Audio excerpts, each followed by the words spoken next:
Hi, TikTok. Just Mom here. This goes out to all of you who think you know me, or you think you know what happened between me and Anna. Okay? Anna and I stopped talking because Christopher is a narcissistic sociopath. Your name is Josh, too. Spell your last name. T-E-W. All right, and how old are you? 15. 15. And how did you meet Anna? Through a past relationship last year. And how did you actually meet with her? In school? At school. Anna Kepner's mom has spoke out, and I'm going to play you guys the recording of what she had to say on her own TikTok account. And not only that, she also spoke out on an interview that was done, and Anna Kepner's ex-boyfriend is speaking out as well. There's a lot of info. Let's get into this.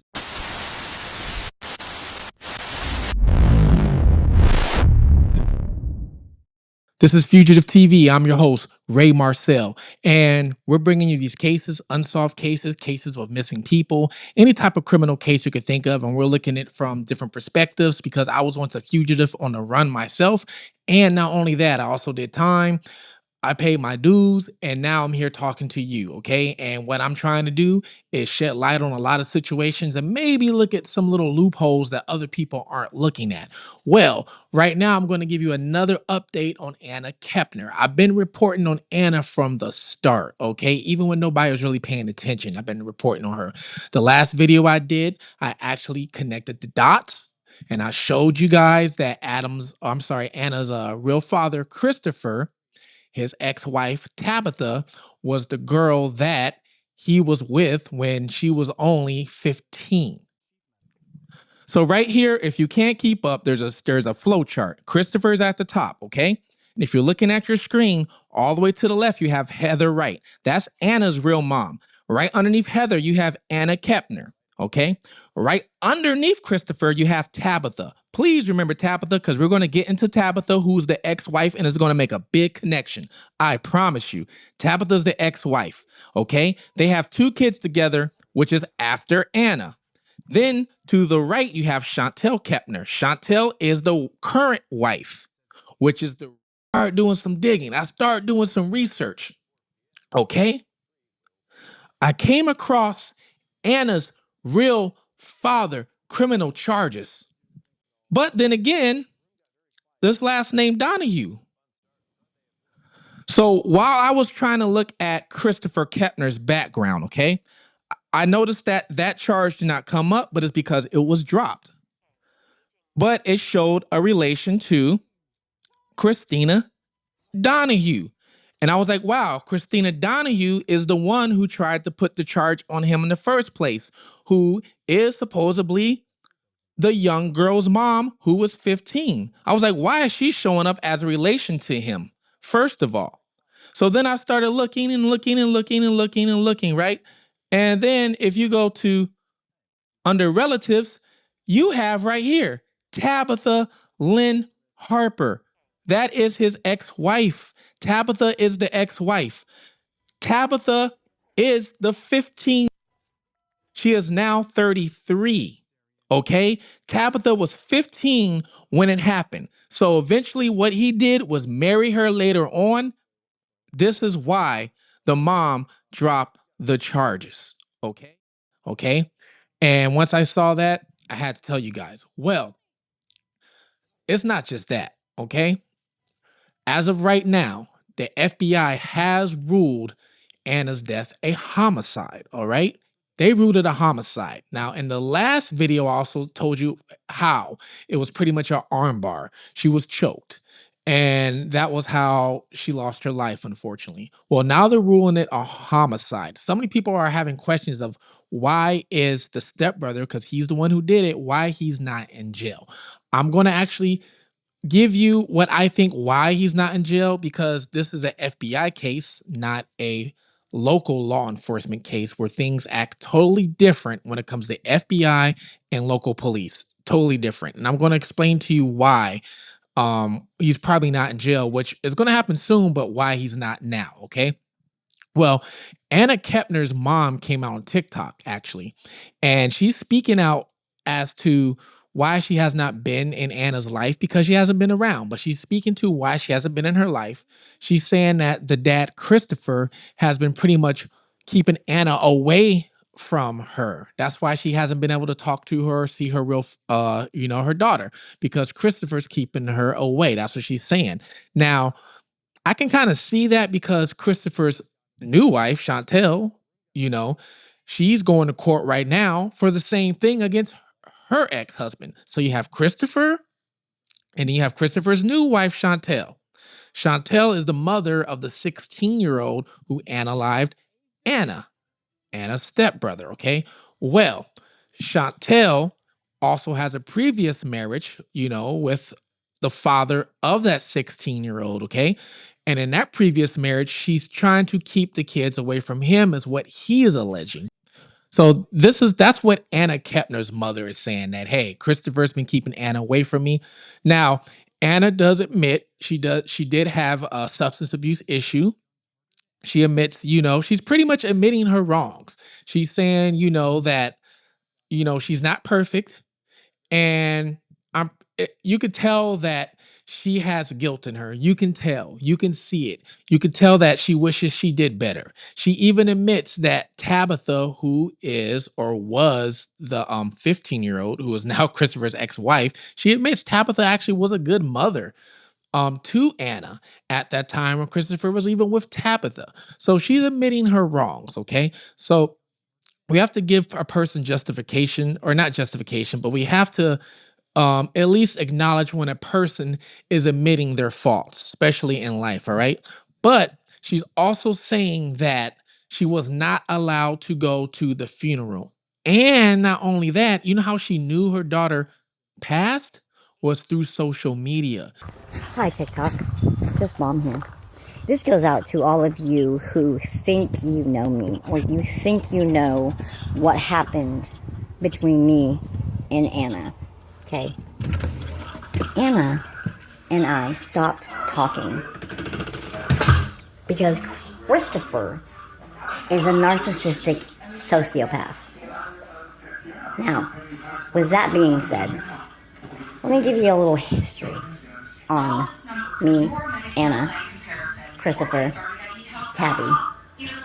I don't know anything about his new wife. I don't want to know anything about that bitch or her children. They all need therapy. They all need all kinds of shit, and her son needs to be locked up. He knew what he was doing when he did what he did. So, Anna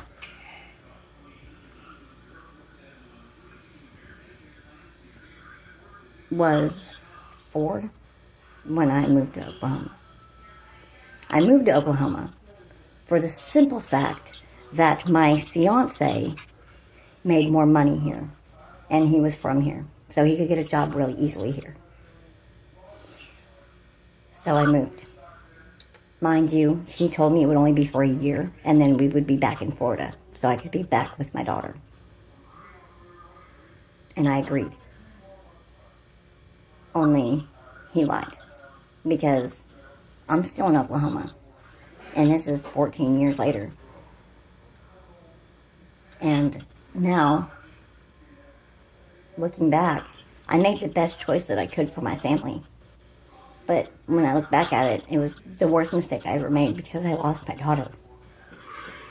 Her dad made it next to impossible for me to have a relationship with Anna on purpose because he was mad that I left him.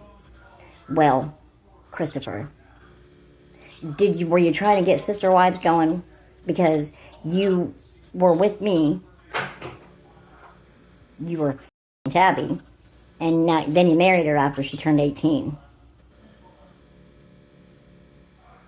You cheated on me with 24 other women, including Tabby. 3 of them were under the age of 18. 3 of them were actually between the ages of 15 and 17. And I'm not okay with that. Mind you, I say that, but I'm not mad at Tabitha. Tabitha is a great person. She was a mother to my daughter when I couldn't be.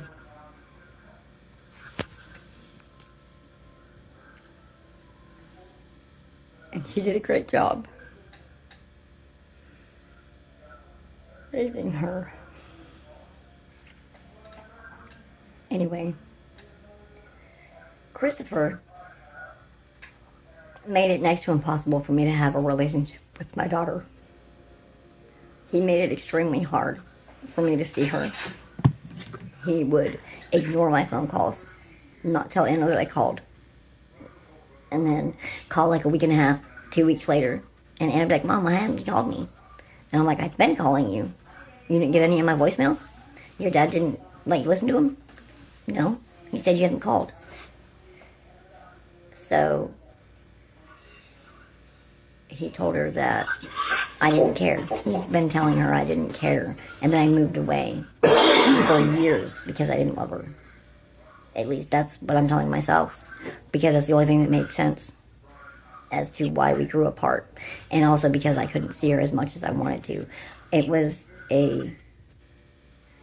about $1,400 every summer to go down and see Anna and bring her back here for 2 months. Because Christopher wouldn't help me pay for the gas it took to drive all the way down to Florida and back up to Oklahoma. And then not even a month and a half later, drive all the way back down to Florida and back up to Oklahoma when I had to take her home. I loved my daughter. Let me get that straight right now. My children are my world. And even though I wasn't in her life, it doesn't mean I didn't think about her every day.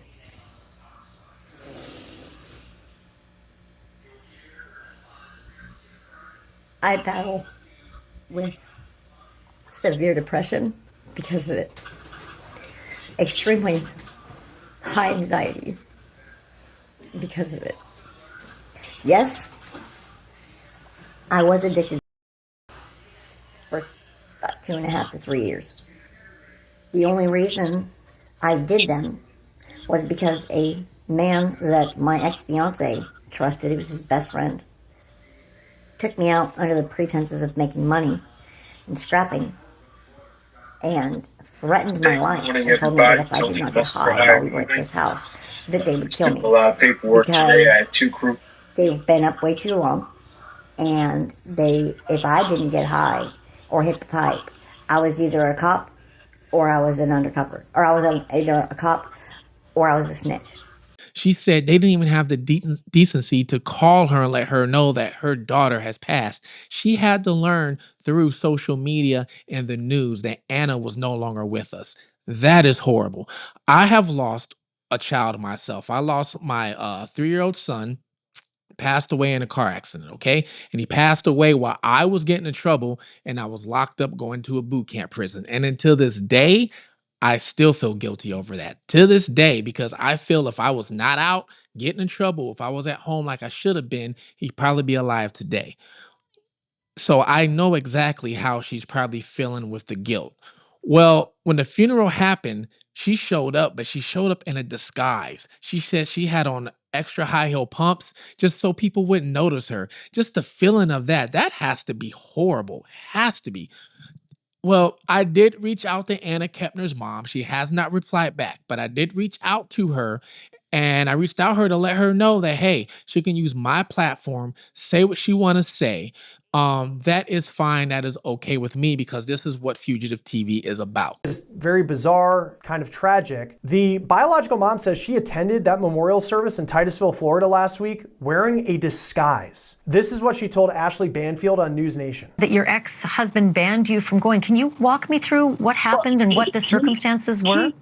He told me that when I told him I was coming down there, he said that that he knew for a fact that Anna would not want me there. And I said, that's a lie. I was like, but whatever. And he goes, if you step foot in Florida, I will have you arrested immediately for back child support.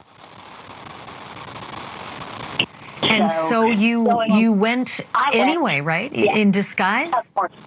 Yeah. I wore a wig and I wore some really tall high heels, so that way, you know, if he was looking for somebody short, he wouldn't see me. And were you able to attend the funeral? Did anyone see you or spot you? Like, tell me what happened next when you got there. Nobody spotted me. I kind of stayed in the back, close to the door, so if I needed to make a quick getaway, I could. It was really nice. They had a lot of pictures of my daughter. She said she wore a wig and heels to get into her own daughter's memorial service. Anna Kepner's ex-boyfriend, he's very distraught over this too. He's actually saying there was times when Anna Kepner was saying that she felt uncomfortable with the stepbrother. He's also saying there's times where like they would be on FaceTime and then I guess the stepbrother would do something to her that was inappropriate. Like one time he jumped on top of her while she was laying on the bed and she had to push him off.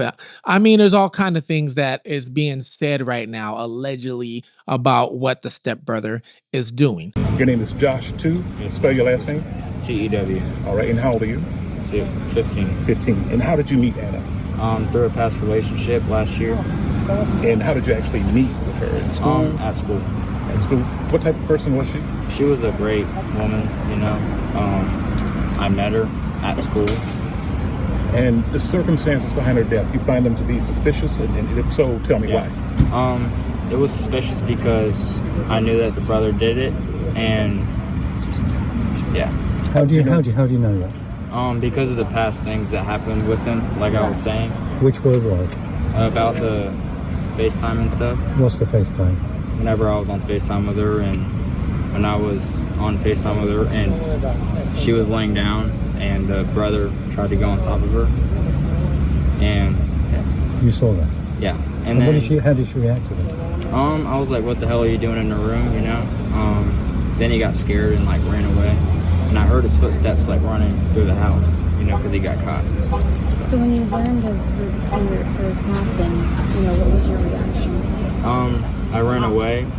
He ran away. It was kind of crazy. And when you learned that she passed away, how did you feel? I felt very sad, you know, because that was my first love. She was the best that ever happened to me. And I'd even walk to her work to see her, you know, for like 5-10 minutes. You could talk with her before her death? Like 3 weeks before it, yes ma'am. I was actually supposed to go on the cruise that she went on, but we broke up before then. When did you split? We split up like 6 months ago. 6 months. Okay. And everyone said she's just a bright light. So many people wearing bright colors today. How would you describe the kind of person she was? She was a great person. She definitely knew how to throw on her outfit. She was great, you know. She knew how to put on colors. It wasn't like a basic outfit. And this is your mom? Yes, ma'am. She's okay with you talking to us? Yeah, but we need to go. Okay. Just wanted... Okay. What should happen next? Thank you. Thank you. What do you think should happen? I think that he should get thrown in jail for as long as possible. And yeah. And when did you move into the house? I have no idea. Like a year or two? Maybe like a year ago. I think so.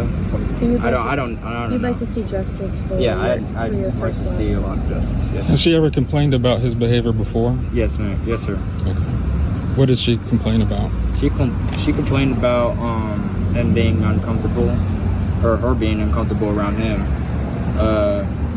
because of the fact that he tried to go on top of her in the bed, and because of that she tried to go and stay the night at her friend's house and to dodge the staying the night at her house. So that happened more than once? Yes. Did she ever bring that up with How her? many times did it happen? It happened one time, around like 3 a.m. that night. That time when you were on the FaceTime call with her? Yes, sir. 3 a.m. Yes, sir. Did she ever report that to her father? No, I have not. I've reported it to the FBI. If you would know sooner. And what is your name, ma'am? Now, the stepbrother, he was taken to the hospital. That day the cruise came back, and I saw a lot of your comments, and a lot of your comments are saying that he could have been taken to the hospital for mental reasons, as in playing it off. He could have. I mean, that is true. Who knows what was whispered in his ear? Because there's allegations of he told his mom what happened before they got off the ship. I don't know if it's true or not, but all I know is I got a few emails from people before all this happened, because some people have said in my last video I posted, how did I know so much before the news media knew? A lot of people sent me tips, and what I do is I act on those tips, And I don't just say the tips, I researched them. And some of those tips became true. Thank you to you guys. Now, I will say Chantel, the mom of the stepbrother, she's also trying to place a gag order on the court procedures, but not the criminal court procedures, but the court procedures with her ex-husband, because she doesn't want that publicized, because of, look what happened. It was public and we all found out, and all the dots started connecting. And that's when I started doing my research, my background search. I saw Christopher's background search and everything. Okay. Now, that is crazy. Speaking of Christopher, that Tabitha supposedly, allegedly was not the only underage person. I don't know, but that's what Anna Kepner's mom is saying. Okay. I mean, that's crazy. It really is. All right. Well, the grandparents came and spoke out. Now, the grandparents, of course, they probably did not know everything. They said, the stepbrother loved her like a sister, which he probably did show that. He probably did show that. But you never know what's going on behind closed doors. You don't know, especially with teenagers. And they probably won't reveal everything, especially to the grandparents, because that's different. Grandparents are different. Grandparents spoil you and then they send the kids back. They're different. So they're not going to expose everything probably to the grandparents of how everything that really went down. The first time the grandparents of 18-year-old Anna Kepner, who died on a Carnival Horizon cruise ship earlier this month, breaking their silence. I just screamed. I couldn't stop screaming. Barbara and Jeffrey Kepner were on board the 7-day cruise in the Caribbean with their son, his wife, and their grandchildren, enjoying time as a family. Anna staying with her brother and stepbrother in a stateroom, seen here. Do you remember the last time that you saw Anna? We had dinner. Anna wasn't feeling well. She just said, Mima, I think I'm going to go back to my room for a little bit. And she must have felt better because she got dressed up and she came down. We were playing in the casino. She didn't win anything. And she said, Mima, I love you guys. I'll see you later. And we never saw her again after that. The next morning, an announcement over the ship's broadcast system changed everything. They called for a medical alert team to go to a stateroom. And when they said the number, I recognized the number immediately. The room steward that was going in to clean the room is the one that found her. She was found concealed under the bed. I was told that she pulled back the mattress and found Anna. What did the FBI say was the official cause of death? The FBI contacted my son and family and told us our cause of death was asphyxiation. Anna's grandmother said one possibility they're considering, whether it was caused by a so-called bar hold, an arm across the neck. You take the elbow like this. They said when they took her body to the medical examiner's office, it was in perfect condition. Since the case has been labeled a homicide, or people are wondering, why hasn't the stepbrother been arrested? Well, here's the thing. This is not a local law enforcement case. This is an FBI case. Two different things. How many cases can you think of right now off the top of your head without doing no Google search or anything where the FBI had to try in court a person who was under the age of 18 for the M charge, unaliving? Without doing Google, how many times have the FBI done that? There's not a lot of cases of this situation to where somebody who was at that age of 16 has unalived, their sister on international waters. So now you're looking at what type of charge do they charge a person who is 16? Do they give them the man S charge, slaughter? Do they give them involuntary slaughter? What do they do? Do they do the unaliving, the M charge? And a lot of it is probably going to be based on what he says too. Now, for example, if he says, I just got mad and I put my arm around her, but I didn't mean for that to happen. Now, it might be 2nd degree, 3rd degree M. It could be even a slaughter charge, M slaughter. We don't know. But once again, like I says, the FBI. And you have to remember, FBI, you have to do 85% of your time no matter what. Okay. Now, when it comes to trying somebody who's 16, do you try them as an adult or do you try them as a child and the FBI? All right. I didn't do no research right now on how many cases the FBI does on a 16-year-old, but I know it's not a lot because I can't even think of any off the top of my head right now. We're talking to you guys. I can't think of any. Usually it's local law enforcement because teenagers usually aren't taking bodies across state lines. They aren't doing these type of things. Now, they're usually not when you think about it. But this is different. FBI also moves in a different way than local law enforcement. Now, local law enforcement is totally different. They see you doing a crime, they're going to arrest you right there on the spot, take you to jail, question you, whatever else. FBI sees you doing a crime. Depending on what the crime is, they might let you keep doing the crime just to keep building a case on you. Now, I can name a lot of cases right now where the FBI have watched them for years. Big U was one of them. Big U was allegedly one of the famous biggest Crips out of California, and they have tapes on Big U from 2011. They've been watching him, and it's 2025 right now, and he just got arrested the beginning of this year. So FBI is a little different. They will take evidence, they will watch you, they will build cases, and then they'll hit you with that hammer and lock you up. And that's why their success rate is very high because they have so much evidence. Most of these people don't want to face the evidence in trial, so they just plead and they take a plea deal. And that's how they end up getting locked up in federal. Now, that is one of the reasons why it could be taking so long, okay? Is like I said, because it's FBI, it's federal. I've seen firsthand myself, feds looking at you and they just don't arrest you right away. They want you to keep telling on yourself. So it could be the case with him. We don't know. They could be interviewing him all the time. Of course, they're interviewing his friends. Of course, they're interviewing the family. They want to get all the information on him they can before they arrest him. So then they have a solid case against him for whatever charge they're going to do for him. Now, some people are saying the parents need to be locked up. Some people are saying Anna's dad needs to be locked up. Even the stepmom. Because here's the thing. What if there was red flags before this happened? What if what they're saying about the stepson having his past, walking around with a big knife on him, just things like that, bothering Anna, what if all that is true? What if the parents did know that and they just stuck him in the room together? That could be a charge. It could be. It could be involuntary man with the S. Could be. That depends on if the FBI wants to go that far. Now, when the FBI goes that far, you have to remember, they don't just arrest one person and then 2 and 3. Usually they take everybody in at the same time is usually what they do. So if they want to go that far and charge everybody else, and I'm pretty sure they're looking at Christopher's background too with these underage women. They're looking at all that. Because if I can find it, and I found it, the FBI can find it. My heart goes out to everybody who cared about Anna Kepner, okay?